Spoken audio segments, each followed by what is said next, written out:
Now if you want to scale your object in AutoCAD, simply click on scale here, click once diagonally and highlight everything, and then click again. Now press enter on your keyboard and pick a base point. This base point can be anywhere. I will click on this endpoint and then give a scale factor. If you want it to be twice as it was, you can type 2 and then press enter, or press Ctrl Z on your keyboard. Or if you want it to be twice as small, you can select the endpoint and type 0.5 and then press enter. I will press Ctrl Z again.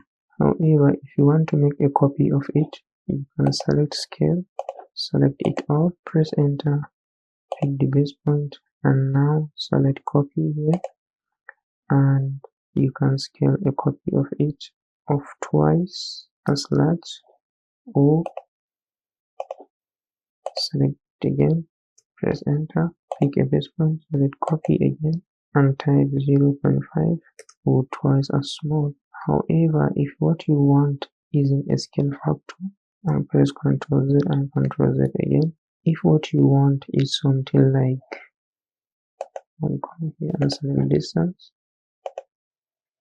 and this distance is 400. If all you care about is making this, let's say 600 or 300, let's see how you can do that. Press the escape key, select scale, select all your objects, press enter, pick a base point.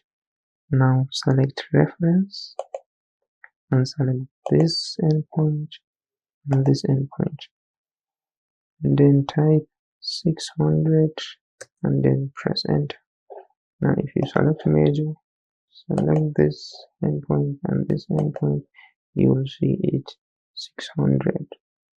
Now I'll press escape. If you want it to be 200, you can select scale, select everything, press enter, select here as the base point, select reference, select this place and this place, and type 200 and then press enter. Now if you zoom and select major distance, click on this point and this point, and then it will be 200. Press the escape key. I hope that helps.